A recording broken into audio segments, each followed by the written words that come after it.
Good evening, Board and Dr. Mullins. Thank you for having us here today to provide some updates regarding federal and state legislation. I have to first say that I learned the most important lesson in my life quite a long time ago, to surround myself with really amazing people. And I'm right now standing next to the best in the business. Brevard County has incredible career and technical education opportunities that have been lauded by the state and the federal government.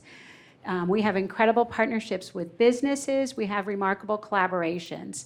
And that is due entirely to Miss Janice Schultz. She is a 45-year educator, and she is the authority on all things.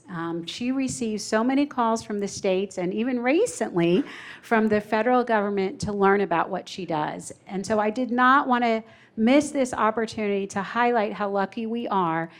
She's going to cover some major changes in statutes and legislation and in federal guidelines for this year.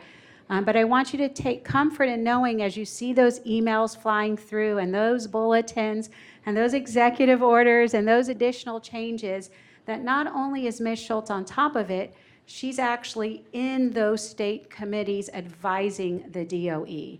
And so I want you to take comfort when you hear a quick overview of the updates that she has us well taken care of. So thank you, and now I'd like to turn it over to Janice.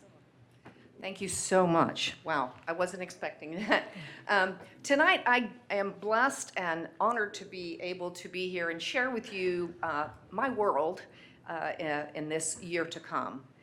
Good evening to each of you, and I am really happy to be here to share. We have 4 things that are impacting the CTE world.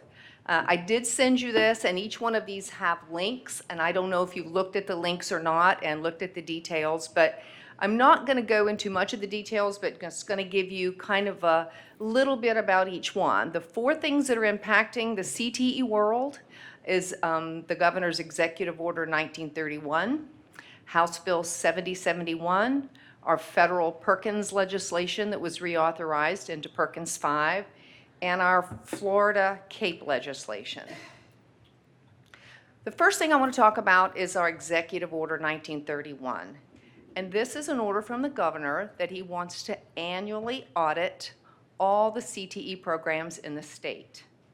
Currently, K through 12, there are 363 CTE programs that can be offered in either middle school or high school. And we currently offer 45 in our high schools. He wants to ensure that all of our programs are high demand, high skilled, and middle to high level wages. He has convened committee. He wants to ensure the course offerings are aligned with market demands. There's an advisory committee made up of business and industry folks, and there's an advisory committee made up of educators. And I've been fortunate to be selected to be on the advisory committee to represent secondary career and technical education. We want to develop the best practices for partnerships between high schools, post-secondary, and our business partners. This committee will recommend to the governor annually what course offerings to eliminate, to create, and to strengthen. I personally have some concerns about that. My concerns, not all of our popular CTE programs have middle to high wages. Culinary, which in Brevard County is busting at the seams, does not make the middle to high wage list.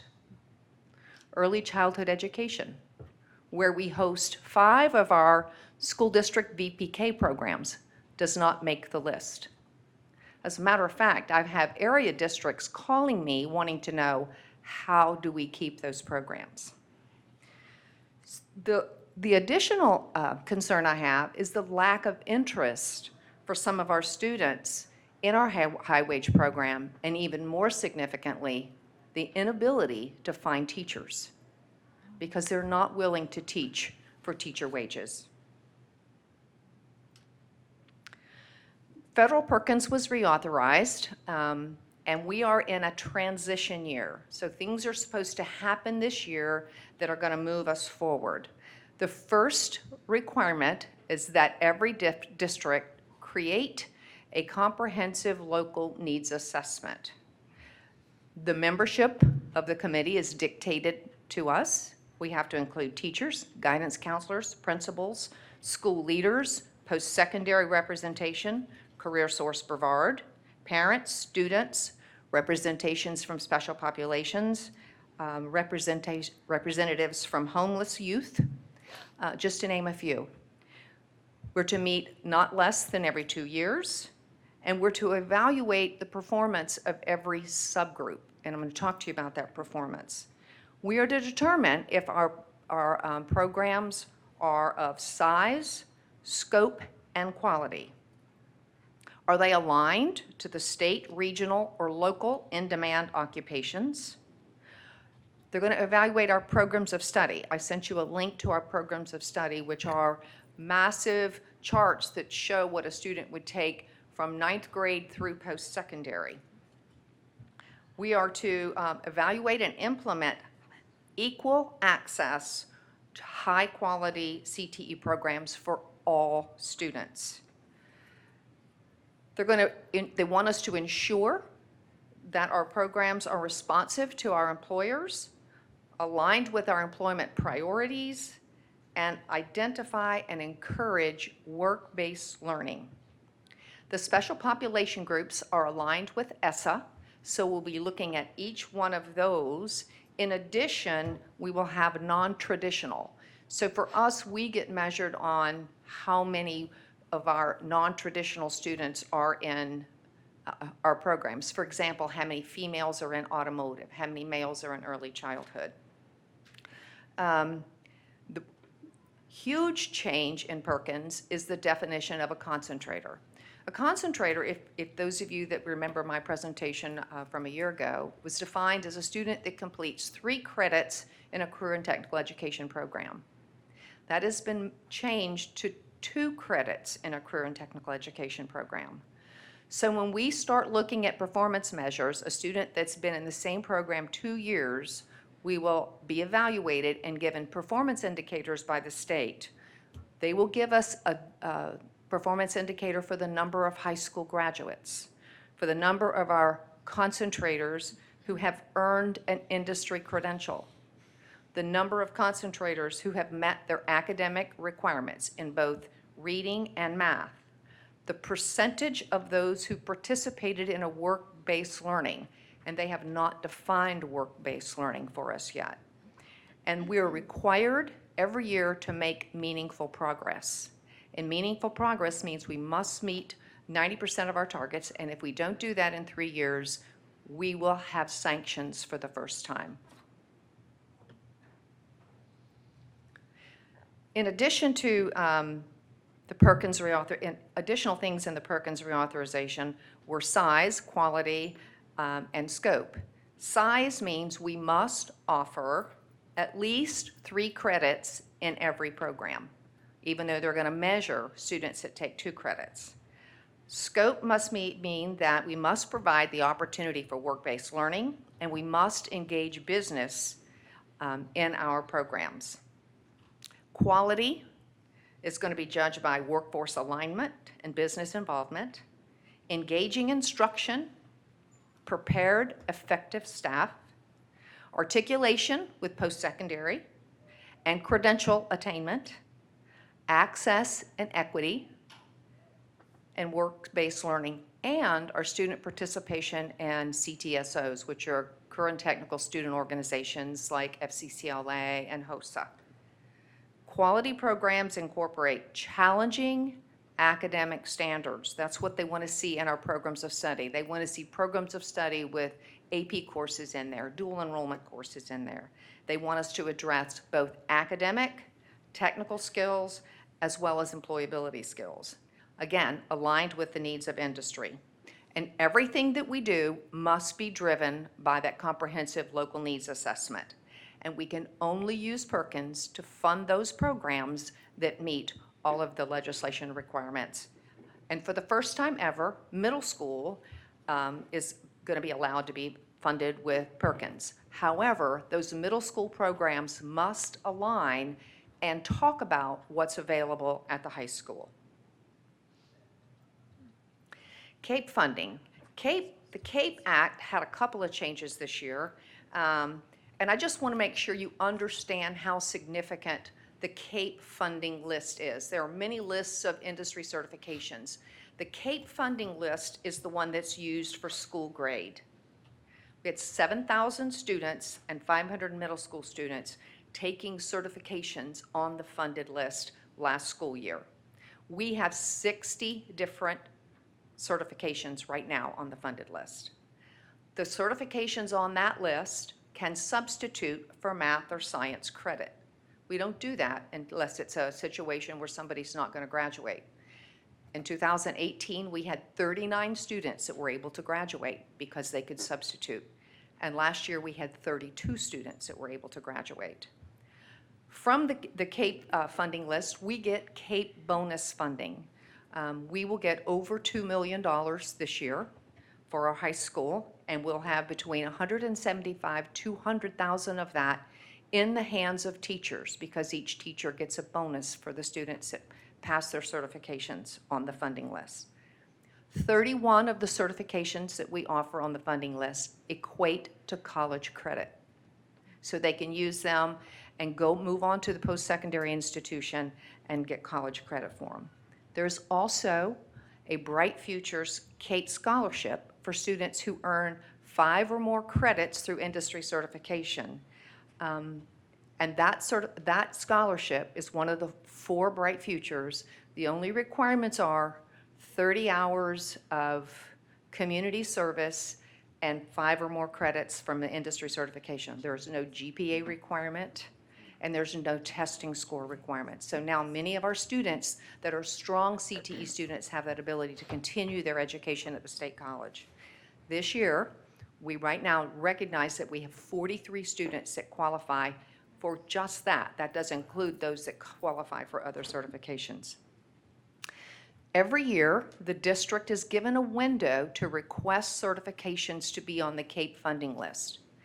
We're a year ahead. Right now, we're in the window, August 1st to September 15th. We'll be requesting for the 2020-21 school year. The request is the criteria for it to get on the list. It must be nationally recognized and linked to an industry found on the critical needs list, targeted occupations list, or an emerging occupation.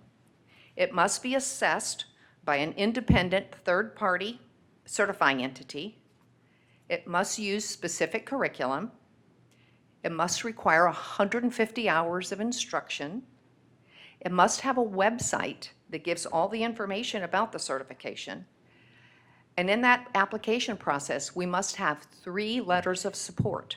One from our local workforce board, one from a business or regional trade organization, and one from the Economic Development Council, supporting our need and the need to have that certification in Brevard County. It's an online application. Each application takes about 30 minutes to complete. And I've completed about 11, and it's 50 pages online. After we finish this list, and the CareerSource Florida agrees that that they're okay to move on, we then must request through another application process to the DOE to get it on the funding list. CareerSource Florida just approves it. So each year, in the past, we were able to add to the existing list. Right now, there are, I think, over 400 certs. We have 62 on the list right now that we use. We were notified this summer that the 1920 funding list will not be carried forward. Therefore, we must resubmit every certification through this application process. Right now, I have 62 on the list. We've collected letters from EDC, we've collected letters from our industry partners, and we've collected letters from CareerSource. to support our request. The application involves who proctors the test, how often are the tests changed, what are the questions cover. It is an incredibly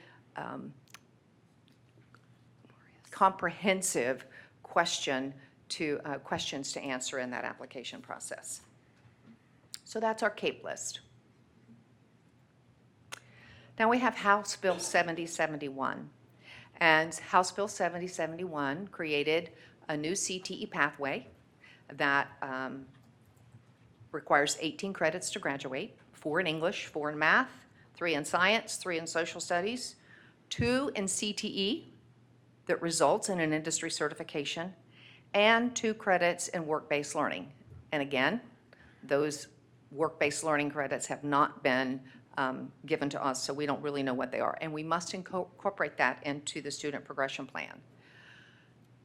Next, each district has been encouraged to declare a college and career day where we recognize those students that choose a career. The CAPE Act also requires us for to have in-person academic advising for potential dropouts, and any student whose GPA drops below a 2.0, and make sure they know about all of the career and technical education programs available to them. It requires an annual review of all CTE programs by the Commissioner of Education to determine that they're aligned with employer demand, post-secondary credentials, and industry certifications. The Florida Pathways Grant, some of you may have heard of that. It is a new competitive grant opportunity for schools, career centers, technical centers to expand or to establish apprenticeship or pre-apprenticeship programs. $10 million has been appropriated. They've released the first $7 million. An intent to apply is due next week, and the applications are due September 30. And we are thinking we're going to ask for some money. In addition to that, we have some new programs. Cocoa High, several of you were at our Cocoa High ribbon cutting ceremony, and you saw Cocoa High's new construction program. I was just sent the RFA for completion this week, which requires that we list everything we're going to spend, and we divide it by quarter so that we spend $25,000 a quarter. So we've added the Cocoa High construction. We've also added teacher assisting at Bayside High School. And we're working with another appropriation for Astronaut High School for a renovation for that facility. And we're also planning to add cybersecurity to Melbourne High School in the next school year. With that, I'd like to just share a few of the highlights that we had this past year. Very excited about the Aviation Assembly certification. We were the first students in the nation to offer it, and the first students in the nation to earn that certification. We have 8 students. That certification is equal to 9 college credits, by the way, and all of those students, by virtue of earning 9 credits, are eligible for the CAPE Scholars Bright Futures Scholarship. We offered 16 new certifications last year for a total of 70. When I say we had 62 on the funding list, not all of our certifications are on the funding list. 40% of our graduates last year left high school with at least 1 certification. We added coding in middle school, and I've never seen middle school kids more excited about a subject than I have coding. Literally, they were shaking their hands in the air when I would go in and ask them how they liked the class. And we have expanded to almost all of our middle schools this year offering coding. And in the 19 school year, almost 5,000 industry credentials were earned. That's all I have. That's where we are. It's my pleasure to have been here and had this opportunity to let you know what's going on in our world, and I'm happy to answer any questions you might have. Thank you, Ms. Schultz. That was a lot of really great information. Does any board member have any comments or questions for Ms. Schultz? You go. Thank you so much for this important information. You know, I think that our CTE programs are one of our best kept secrets, but it's a shame that it's a secret. I come across people all the time who say, we need to be doing more career and technology education. And I say to them, do you know that we already are? So I would like to suggest to Mr. Reed that we take this portion of tonight's board meeting and make a clip for all of us to share, because we need to shout from the rooftops the great work that you are doing and that our students are doing in this career and technology education program. Our county needs to know that we are not only doing it, we're doing it with excellence, and the struggles too. I think, thank you for highlighting those struggles that we're dealing with, especially this year. I was at Central Middle School on the first day of school with Dr. Mullins, and he shared with us that their school alone, just 7th and 8th graders, earn almost $100,000 for their program back into the school because of the number of 7th and 8th graders they had who passed their certifications. Yep. Those are middle schoolers. Yep. So fantastic job, and I just think we need to get the word out, and I feel like that's our job to join in with that. So I commit myself to sharing as much as I can. You give me the footage, Mr. Reed, and we'll help share it. So thank you. I just wanted to just thank you for your good work. I did have one quick question about the reapplication process. Do you foresee in your crystal ball that that's something we're going to continue to have to do year after year? I hope not. Okay. I hope not. We haven't up until now, and I don't know why they decide, well, I have some ideas why they decided, but I certainly have. All right, I thank hope you. not.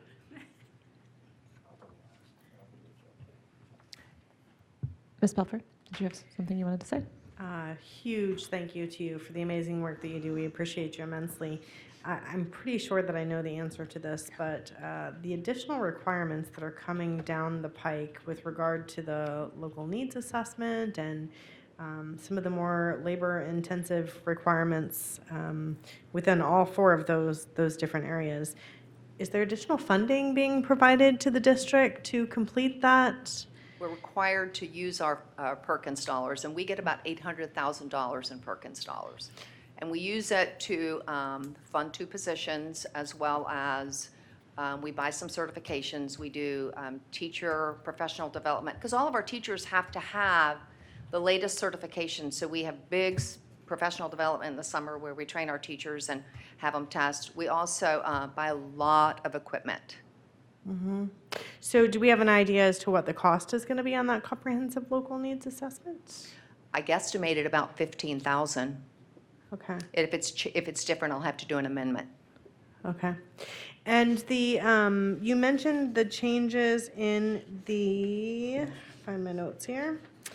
In Executive Order 1931, do they, like, is there a deadline for this comprehensive, for the, I'm sorry, not the comprehensive local needs assessment. Is there a deadline for all of the evaluation of our programs? Like you said that we have to make sure that they fit all of these different criteria. They're a high demand skill, market demand. So at what point do we have to make determinations on whether or not we are meeting that mandate and potentially make changes to our programs? Well, we're not going to get to make that decision. The Committee of Business and Industry and Educators, up to this point, have been creating the criteria, and they're going to run the criteria against all the programs, and I guess we'll have some opportunity to try to defend, but they're going to make a decision statewide, these committees, as to which programs should be eliminated. And if you have a one-of-a-kind, like our aviation fabrication is a one-of-a-kind, we will have that opportunity to defend, because they're going to look at size, a number of students enrolled, but they're not going to look at one factor. There's many, many factors, and I have probably 500 pages on the committee work, because everybody's trying to be really fair and make sure that something doesn't get eliminated. Our water environmental program is small, but incredibly impactful. So do we know when we might, when do you anticipate the committee work being complete and us having information as to what programs we may need to? I would say March or April. Okay, super, thank you. Ms. McDougall, do you have any questions? I don't have any questions. I just want to thank you, Ms. Schultz. When I first started, I met you and I don't know how long I spent in your office. And I am so impressed with everything that you do and what you've done for our CTE program. I am concerned when you mentioned that our culinary and early childhood is something that, of course, doesn't fit into the wage bracket. So I'm certainly hope that we can help defend that, because certainly in this part of our area, and it's certainly a critical need all over, I would think, most of the state. So thank you again. I don't understand. Mr. Susan wants to go last, so I'll just ask my question. Oh, it's more of a comment, I guess. The early childhood education, would it be of any value for us to add that to our legislative agenda to make sure that is saved? Is that? Well, as long as I'm on the committee, I'm going to be clawing and fighting. And we are, as a district, literally having our university education programs come and recruit students from our teaching programs. We have 2, and our 5 early childhood.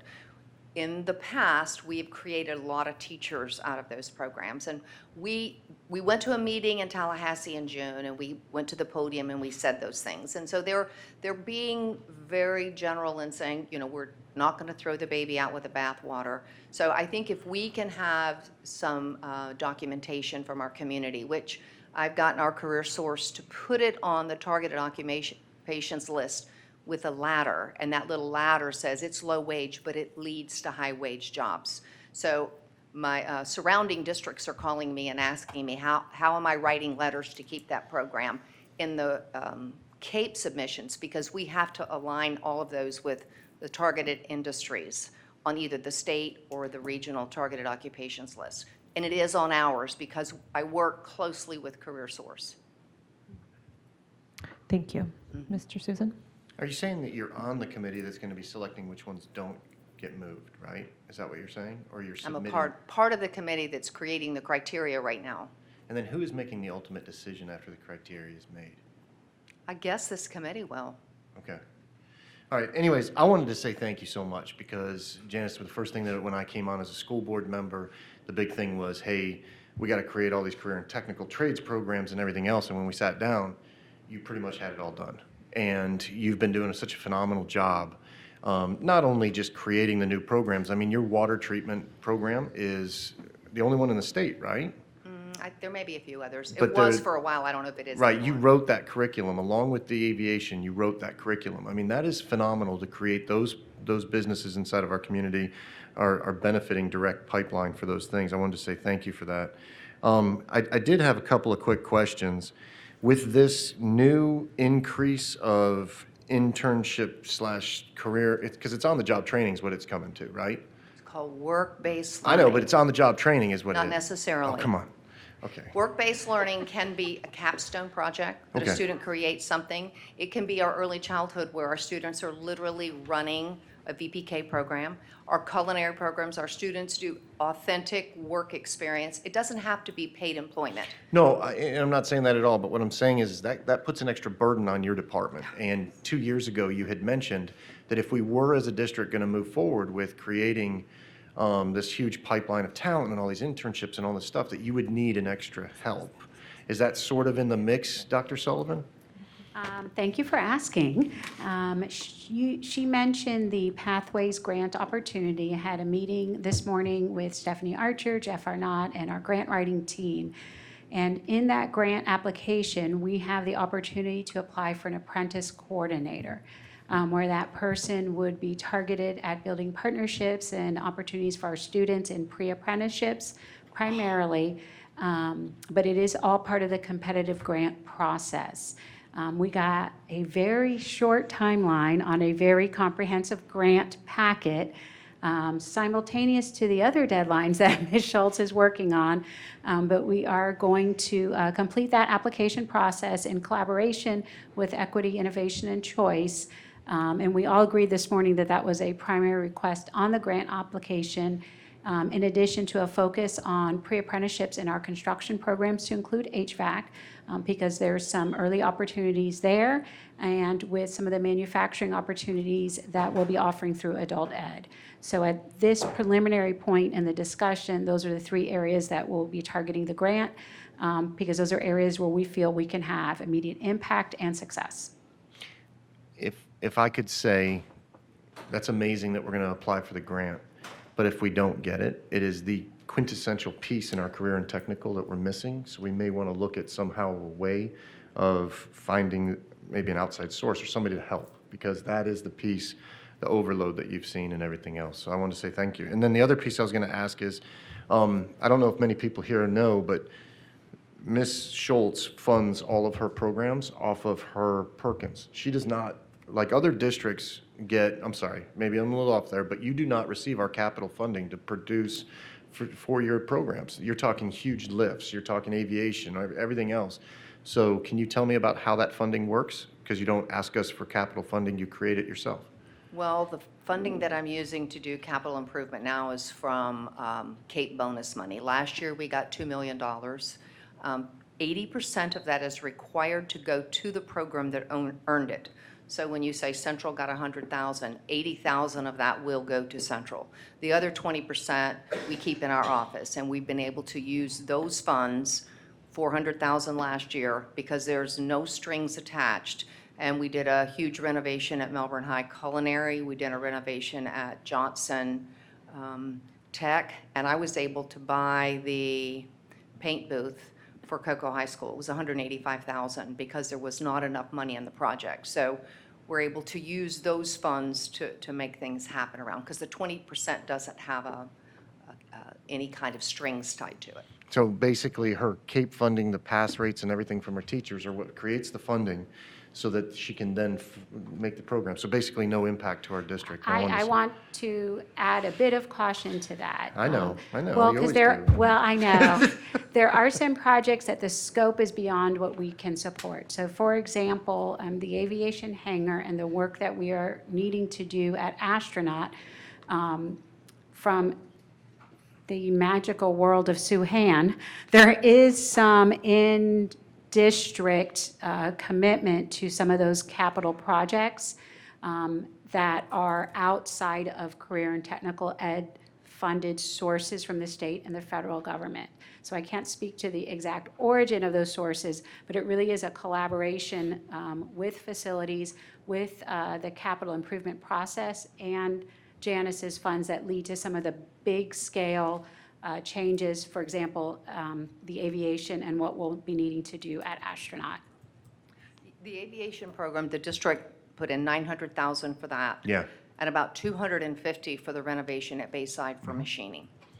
And I remember that, but I'm just saying the overall, the grind and everything else. And then I just wanted to say thank you. There was one project that was on there that I didn't see that I know you guys are working on, and I hope it happens, which is that NASA Hunch program that you guys have been working on. I know you didn't put it on there, but that's that one that I went out to Houston for, and that would be the biggest, best, and I hope it happens. I know there's some ins and outs. I know you're working on it. So we have some collaboration meetings scheduled, I think as soon as next week, and looking at how to capitalize on some existing facilities in the district that would not require an expensive infrastructure change in our district. So it is on the list. I know. And I just wanted to say in a little piece, you know, one of the things that I emailed Matt Reed about, but we have a big focus in our district about identifying at early years the kids and getting their developments up, right? So before they're even kindergartners, their pre-K programs are becoming our huge quintessential portion of our district. And to say that we're going to take a program that is going to feed that portion of what we drive in our district just because they might not make the most money, the end-all soft costs in the back end are tremendous. And I think that that's something that when you're up there, if you need any of the help that we can do, if you need me to go, bark from the back or whatever I can do to help you out, let me know. I'm not the only director fighting the fight. Okay. All right. Thank you, Janice, for everything that you do. Sorry to hold you guys up. Thank you. She's just my Thank favorite. you. I like her a lot.